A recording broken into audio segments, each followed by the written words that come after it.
Assalamualaikum. Temurman Seyitbek ulu. Jurnalist. Daşı mına eşiktер var, memekler. Mına görüңүздөр. Бул жакта ушунун артисттери э? Да, бул жерде приезжий чет мамлекеттен, башка мамлекеттерден келген артисттер ушул жерге сууга түшүшөт. Капиталдык ремонттун толугу менен өтүш керек. Толугу менен өтүш керек жалпы. Туруп келип түнүп кирип кетпейм. Ошондой туруп турам. Мындай тура турам. Жок, ошондой туруп Кирип керек деген жок. Жок, жөн болсун.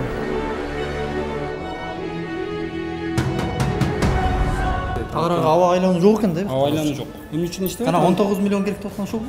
Бүгүнкү күндө биздин акыркы сметалар менен бүгүнкү күндө бизге деген бир 2 миллион доллардын тегерегине акча каражаты керек.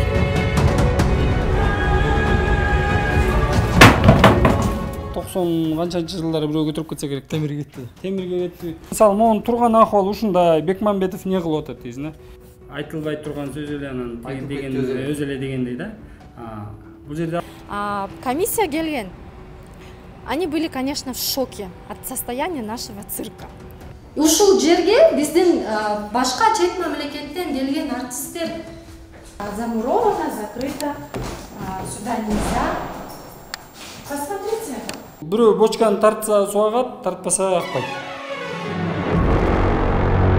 Кыргыз мамлекеттик циркинин айланасында буга чейин да чуулуу окуялар болуп келген. Цирктин абалы тууралуу, жетекчиликтин кызматына кылган мамилеси тууралуу Аслан Айым Ашырова аттуу цирктин кызматкери ачыктап келет.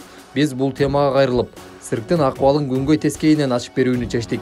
Буга чейин журналисттерди цирктин карамагына бир карыштагы киргизбеген жетекчиси бул жолу андай кылган жок. Тагыраагы өзү биздин чыгармачыл топту коштоп жүрдү. Цирктин кемчилигин өзү ачыктады. Ал эми Аслан Айым да бул жерде иштегендигине байланыштуу биз ага жолугуп бир катар суроолорго дагы жооп алып жетиштик. Мен атым Темирлан. Мен журналист. Ман туруп келип түнүп кирип кетпейм. Ошондой туруп турам. Мындай тура турам. Ошондой туруп Кирип керек деген жок. Жок, жөн болсун. Болсун байке түшүн. Жетекчиңиздерге айтыңызчы. Журналисттер келипти. Сиздерге бир-эки суроолор бар экен. Болду. Assalamualaikum. Темирлан Сeyitbek ulu. Журналист. Так. Карап Сизге бир-эки суроолор бар эле. Ушул цирк боюнча. Жүрүңүздөр чогуу. Капиталдык ремонттун толугу менен өтүш керек. Толугу менен өтүш керек. Бүгүнкү күндө биздин акыркы сметалар менен бүгүнкү күндө бизге деген бир 2 миллион доллардын тегерегине акча каражаты керек. Цирктин ичиндеги абал боюнча өзүңүз экскурсия болуп жатсаңыз. Жанагы интернеттеги авариялык абалдагы турган жактар кайсы жерлер? Смотрите. Могу шахталарчы. Могу шахталарда илгерки шахталар. Могу шахталарда булар бирөөсү воздух келет, бирөөсү воздухту алып кетет. Булар иштебейт. Азыр иштебейт. Иштебейт. Эмне үчүн иштебейт? Тагырага аба айлануу жок экен да? Аба айлануу жок. Эмне үчүн иштебейт? Кана 19 миллион керек деп аткан ошол. Эмне үчүн иштебейт? Анткени жанагы движоктор иштебейт. Эң негизгиси бул жерде мынакей могу креслолор деген 1976 жылы ишке кирген деп. Ушул отургучтар. Отургучтар 1976 жылы ишке кирген. Булардын баарын алмаштырыш. Эң негизгиси цирк бул биринчиден ички жасалгасы ба? Ички жасалгасы ушул да. Эң негизгиси биз эл үчүн коебуз да. Программанын баарын эл үчүн коебуз, эмен эл үчүн коебуз. Эң негизги могу креслолорду бизде проектлери бар, алмаштырыш керек. Где-то буга бир 8 миллиондон 10 миллион соң 1800 места буларды оңдош керек. Эми бүгүнкү современный баягы кинотеатрга барган киши, Дордой плазага же болбосо жана синематиканын IMAX-ты көргөн кишилер буга 2 саат отуруш чынында эле кыйын да. Мына өткөн кылым деп да сүрөткө тарып кеткендер бар да. Булардын баары ремонт керек.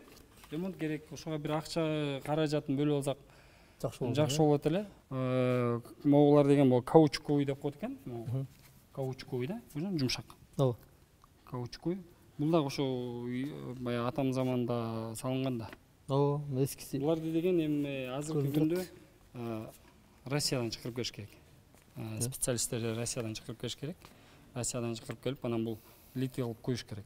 Бизде ошо цирктеги туалеттер баягы Советтер Союзунда киргенде болчу эле го. Мындай тегиз. Теп-тегиз, жалпы. Ортосунда перегородкалар жок. Перегородка деген жок. Туалеттер деген болчу мындай. Ачык, анан кийин сен отурасыңбы, башка киши отурабы? Көз көрбөсө деген сөз бар эмеспи ошол? Анан кийин баягы Советтер Союзундагы бочка менен коюлган. Ошол бирөө бочканы тартса суу агат, тартпаса акпайт. Ошентип могул жерде 8 киши. 2019-жылга чейин. 2019-жылдын жарымысына чейин ушундай болчу да. Анан биз биринчи эле келгенде буларды кичине баягы более-менее бияка баягы инвалидный деп кичине жасап эме кылдык.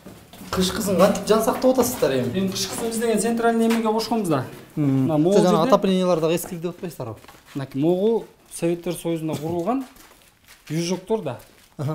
Могул жерлерде южоктор болуш керек болчу да. Ошолор могул жерлерде неде управлять эткен эмелер болгон. Могул бирөөсү воздухту ичке айдаса, экинчиси артка тарткан эме да. Азыр деген сен деген моуну сүрөткө тартып алып туруп, мына моундай деп интернетке чыгарып ийсең эми. Могул жерди көрсөтөбүз, мына моундай состояние деп. Абал ушундай деп. Мына моунун деген стоимости деген, по-моему, так резинде жок. 35 000 сомдон 70 000 сомго чейин ушундай, урмат. Мисалы мен моуну алмаштырыш үчүн бир азап да. Эми сен моуну сүрөткө тартып турупчу, чыгарып ийсең да, мисалы моун деген мынакей, бүгүнкү акыбалы деп. Ушундай турган акыбал ушундай деп. Турган акыбал, мисалы моун турган акыбал ушундай. Бекмамбетов не кылып атат дейсиң да. Бекмамбетов мен эмне кылам? Бул жерге деген эми азыр сметага жазылган, өкмөт берсе буну деген эски система. Булардын баары жок болот дагы. Азыр жаңы. Булар болбойт. Башка түш керек. Кондиционерлерди алып келип коюш керек, жанагы чоң кул системаларды алып келип коюш керек.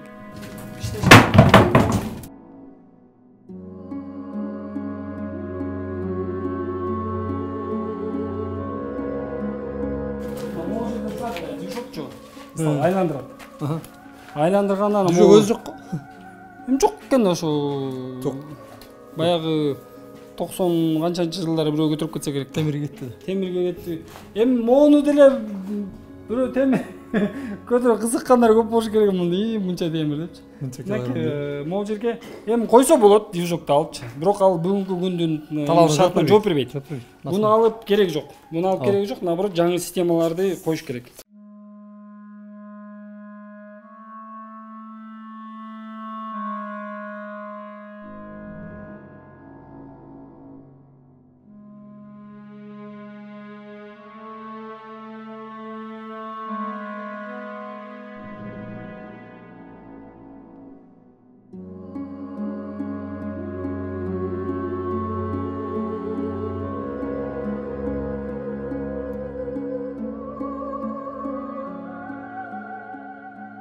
Дагы интернеттен алып айтайын. Ал жакта атканадагы маселелер боюнча тазалык жөнүндө жана дагы кичинекей ак пойни гана. Ак пойни ал баягы эски сүрөттөр чыгып кеттир, азыр ак пойнилер жок. Пойни жокпу? Пойни жок, азыр пойни жок. Ошондо эски сүрөтпү? Эски сүрөт болгон, эми азыр пойнилер жок. Балдар алып келип ошо үйрөтөбүз, сиркештетебиз деген, анан кичине көнбөй койду окшойт. Жанагы интернетте жүрбөйбү бул жерге, эми опилка аттардын астын кургакташ керек да. Анан кийин берге деген ошо как раз опилканы алып келип төккөн маалда сүрөткө тартып салган экен. Ошо анан опилка керек, опилканы деген монтип деген бир 3-4 айга моундай кылып жыйнап коебуз. Сатып келебиз буларды дагы. Бир машинасы 2000-3000 портер менен алып келип сатып келип анан жыйып аттардын астына салып кургактап турганга. Күнүнө эме олтурабыз. Анан кийин тиги Света айым айткандай, эми аттар деген менен сурабайт экен да. Фаргат Шаршенич, мен сием чичам деп айтпайт экен да. Эмне маселе кандай болот? Мисалы Фаргат байке бизге бул жактагы кемчиликтерин өздөрүнүн баягы бул аварийный состояниясын баарын көрсөттү да. Подвалга чейин жүрүп, жылкыларга чейин болгон жагын көрсөттү да. Андан башка дагы эмне бар? Очень, конечно, печально, да, то, что это не озвучивалось. Бул жерде биздин ушул музыканттарыбыз, осветительдер отурат. Вот, посмотрите, это место, где раньше у нас То есть, видите, да, в каком состоянии? Почему он вот эти места не показывает, көрсөтпөйт? Потому что все это у нас замуровано, закрыто, сюда нельзя. Посмотрите, бул эмесин карабайсыздарбы, эме вообще сам вот этот момент аренды, это, да, вот посмотрите, да, можете зайти снять. Это биздин артисттердин туалет, запах. Вот мы сейчас покажем. Вот даже мына эшиктерди арам эметилет. Мына көрүңүздөр. Бул жер болсо душ. Кириңиздер. Көрүңүздөр, мынакей. Бул жер душ. Посмотрите состояние. Пройдите внутрь. Состояние, посмотрите. Бул жакта ушун артисттердики, э? Да, бул жерде приезжий, чет мамлекеттен, башка мамлекеттерден келген артисттер ушул жерге сууга түшүшөт. Понимаете? Посмотрите состояние, мына көрүңүздөр. И вот эти вот, да, стены, то, что вот было сделано, это еще было ремонт давнишний, да, при Санаве, при другом директоре. Посмотрите, вот вы считаете, что это нормально? Вот это вот. Ушул жерге биздин башка чет мамлекеттен келген артисттер колдонот бул жерде, да, понимаете? Деньги, которые поступают от представлений. Биз мына пандемия учурунда дагы представленияларды коюп иштедик. Во время пандемии сколько, да, мы денег заработали? За одно эме биз цирк, мисалы, ай бою тынбай иштегенибизде мы можем даже больше 11 миллионов спокойно заработать. Все это было демонтировано, все, что касается конюшни, и было распродано. На каком основании? Кайсы жылы сатылды? Вот совсем недавно. У нас даже вот здесь пандус тоже стоял. Он тоже исчез. Темирлер кайсы? Темирлерди деген темирлер азыр булар айтып аткан тиги конюшнанын ичиндеги темирди атат болуш керек. Айтпадым, көрсөтпөдүм, сүрөткө тартып бердим го, жанагы үстүлөрүнөн труба фоторду чыгарганбыз депчи. Жарымызы, кстати, ошо үстүндө, крышанын үстүндө труба забор жазылган да. Тагыраак эч кайсы сатылганбыз. Эми аны ким алат азыр? Биз айтып атабыз. Да, было продано. Сиз азыр сөзүңүздөн кайтпаңыз. Мен эч кандай труба сатылган эмес, сатканын көргөн эмесмин. Пожарная безопасность не обеспечивает. С 2009 года висит план по эвакуации людей, да, при возникновении пожара, да. С 2009 года висит. У нас тут, когда МЧС служба, да, приезжала с пожарной безопасности, они говорили, вообще у вас такой беспорядок. Өзүңүз көрдүңүз, у нас висят эти, да? Келсең, пожарный боюнча да отам, мына. Пожарный эмелерсин да, негизики. Турат, жаңы коюлган. Жакын эле 2 айга жетпей бизде учение болду. Эгерде свет ал жакка катышпаса, бунун проблемасы. А так бүт артисттер катышты. Я там лично катышкан. Я тоже, кстати, тушила здесь огонь. Это поставили вот недавно. Понимаете? Когда поставили? Недавно поставили. Еще я хочу сказать, да? Бізде мына апрель майда аудит болгон. Министерство культурада аудит текшерүү болгон. Ошо решениясын бизге бербей жатышат биринчиден. Экинчиден, почему скрывает? Если аудит решениясы ошондой болсо, туура эле болсо, пожалуйста. Боюнча текшерүү болду, текшерүү келип ал жака аудиттин жыйынтыгы боюнча баары жакшы болуп чыкты. Эми, конечно, кээ бир нарушениялерди жазып кетти, по-моему. Тигини жасаш керек, буну жасаш керек. Баары эле көп нерсеге эле акча каражатына такалат. Мы обращались в ГКНБ, писали заявление, в частности, я писала заявление. Комиссия келген. Они были, конечно, в шоке от состояния нашего цирка. Половина артистов коркутуп алган бул кишичи. Анан айтат, менин крышам ким экенин билесиңер, депчи. Мени пример кылат экен. Ашырованы көрүп атасыздар кандай абалда калып атат, куугунтуктоого алып атат да мени. Вы тоже этого хотите деп айтат экен. Ушу кантип болсун? Да, у нас вот аудит келгенде, они были в шоке. Говорят, у вас, оказывается, у Кыргызского государственного цирка есть еще филиал. Где? Разные печати. Мы не знаем где. Вот ни один артист не знает этого. Получается, как, куда уходят деньги? Двойная черная бухгалтерия. Куда уходят деньги? Здесь, понимаете, биздин ушу Кыргызстанда бир эле циркибиз бар, да, статичный. И считается, самое главное Шол, мекеме, которое зарабатывает огромные деньги. Бул цирк өзүнүн өзү тейлеп кое турган цирк болчу, чынындачы. Состояние. Он считает, что состояние этого зала идеальное и отвечает всем международным стандартам. Посмотрите, у нас ни одного оборудования, да, нужное для гимнастики, там, для акробатики, ничего нету. Можете посмотреть, давайте мы вам даже откроем, покажем. Посмотрите, видите? Да, был обычный брезент. Бул обычный брезент. Анан жыртык тетиңде жыртык жерлерин монтип латать этебиз, тигипчи. Коллектив менен сиздин ортоңузда болгон араздашуунун негизги себеби эмнеде? Айтылбай турган сөз эле анан деген өзү эле дегендей да. Бул жерде азыр эми Аслан айымга өзүнчө биркеден келип жетебиз. Буга чейин мен келгенге чейин, бизге чейин баягы эмеге көнүп калган экен да биздикилердин көбү. Каалаган учурда келет, каалаган учурда кетет.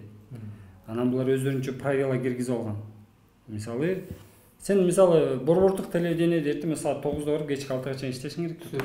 Примерно. А биздикилерде кандай? Биздикилерде деген биз артистпиз, биз деген цирк деген ушундай, сиз түшүнбөйсүз. Мен мисалы саат 10-да келем, 12-де кетишим керек. Болду. Жумасына 3 жолу.